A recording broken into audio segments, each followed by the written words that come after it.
Today's hottest music, Hot 103, your boy Henry G here with you on a Sunday afternoon, hooking you up all your favorite Latin hip-hop and oldies, taking your Father's Day requests and dedications. Right now, though, it's an honor to be joined by one of 2Pac's original producers, DJ King Assassin. Welcome to the show. Thank you for joining me. Yeah, always an honor, Henry G, to be on Hot 103, man. It's a blessing, and big shout out to everybody, the Las Cruces out there doing their thing, man, right here on Hot 103. I remember back in the day picking up a CD compilation, Assassin Presents Born and Raised in the Bay. You had the track on there, Assassin featuring 2Pac, Real Bad Boys. Tell us about the track and also what it was like working with 2Pac. Yeah, rest in peace, Pac. You know, Machiavelli. Pac, he was the type of dude that, at that time, working with Pac, I never knew that it was going to get to the point when we did that song that, you know, years later, he's on top of the world with Death Row and stuff like that, because we were making all those tracks when he was, you know, back and forth from, you know, L.A. to the Bay, and we actually recorded that song in L.A., you know, when he was working on the Me Against the World album. And to me, Pac was just, you know, just like anybody else, man, working with him. It wasn't a situation where we were tripping like, oh, that's Tupac, man, because Tupac, he was like our boy. He's like, you know, he is our boy, you know what I mean? Even to this day, I mean, if Pac was still alive, it'd be like, hey, what's happening? But now, you know, when somebody's gone, man, it's just crazy, and the impact that he brought upon, you know, the whole rap game to be one of the, well, I think one of the best rappers to ever touch the mic, to ever do it. You know what I mean? At that time, we're just grooving and having fun and drinking in the studio and making records. We don't really, you know, trip off of the outcome of the impact after, you know, you're in the studio with Pac. So it was a deep situation, you know. It was more like going through the different phases in life at that time, and later on in years to come to find out that the music is just, you know, somewhat worshipped by kids, you know what I mean? Right. Years later, you know, at that time, we didn't know. We just didn't know. We're just having fun in the studio. Henry G here with you on the Sunday afternoon. Special guest DJ King Assassin, one of 2Pac's original producers. We got more to talk about here, though, is Assassin and Don Cisco with their tribute to Tupac. This is Holding On, Hot 103. Today's hottest music, Hot 103, your boy Henry G here with you on a Sunday afternoon. Special guest DJ King Assassin, one of 2Pac's original producers. Now, would you mind sharing the story? You're giving some insight on the type of person 2Pac was behind the scenes. Well, what a lot of people don't know about Tupac, you know, your average fan out there, is that, you know, he would write songs right there on the spot. Like the song I did with him, he wrote that down in like 15 minutes, like just concentrating, sitting right by the mixing board. You know, he wrote the song, he heard the beat, he liked it, he was like, yeah, Assassin, this is a cool beat right here, let's go ahead and get something going to that. Man, he wrote that verse in like 15 minutes, and then within 5 minutes dropped it in the studio. That's how fast Tupac worked. You know what I mean? And a lot of people didn't know too, just his style, how he presented himself.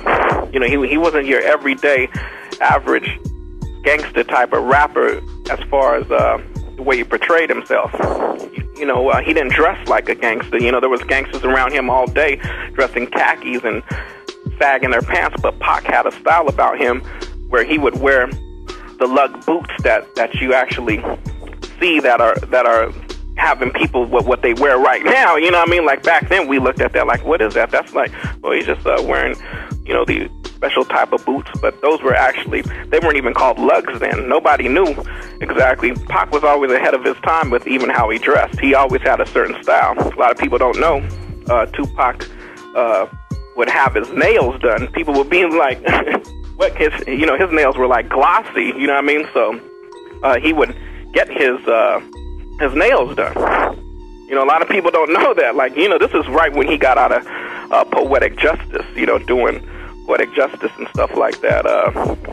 You know, he was well taken care of when it came down to it. Pac, you know, had a lot of style. You know, worked hard in the studio. He lived in the studio, lived, eat, and breathed in the studio. That's why I recorded so many songs. Right. You know what I mean? So that's the reason why to this day, you know, you'll hear like, damn, is he still alive? He got this song, he has that song, and this song. I never heard this one before. You know what I mean? So that's the reason why to this day, there's a lot of gems out there that a lot of people haven't heard. I got a lot of tracks that I did for Pac that a lot of people haven't heard. That's unreleased. But yeah, overall, Pac was a good dude, man, and he worked fast, and that's our boy, man. He's gonna be our boy for life. And rest in peace, Tupac. We miss him because boy, oh boy, he was so powerful, and we didn't know it until he died. How powerful he was. Now, you obviously had the opportunity to spend a lot of time with Tupac, but based on his media portrayal, what do you feel is the biggest misconception about him? That he's crazy, that all he wants to do is just, talk bad about people and, live with his middle finger up all the time, and not true, because that wasn't Pac, that's what, the media wants you to think about him, and some kids might see that as glorifying when it's not really like that type. Pac was a real educated type of person. He wasn't the type to go down the street and see somebody if they were wearing a certain color, he would gang bang on them. Wasn't nothing like that. Pac was nothing like that. Nothing at all. The media portrayed him as that. And that was the only thing that really got Pac even more famous too, was the different type of situations that he had got, a part of that was controversy. And anybody that can be caught up in those, you can be caught up in something like that. I could be caught up in that. It's just being in the wrong place at the wrong time. And I think that was really whole life story, because he was such a good dude, trouble just followed him. It followed him, and that's where the media just grasped that and threw it out to the masses that this guy was crazy. All he wants to do is just smoke weed and drink Hennessy all day and like that, man. Pac stayed working and stuff like that. The media portrayed that about Tupac, and he knew a lot about what was going on in society, and he knew a lot about a lot of conspiracies. DJ King Assassin, want to thank you for being a part of On a Sunday Afternoon with your boy Henry G right here on Hot 103. Big shout out to Hot 103, Henry G, on a Sunday afternoon right here for having me. That was one of Tupac's original producers, DJ King Assassin. Here's DJ King Assassin and Tupac. This is Just the Way You Want It. Today's hottest music, Hot 103.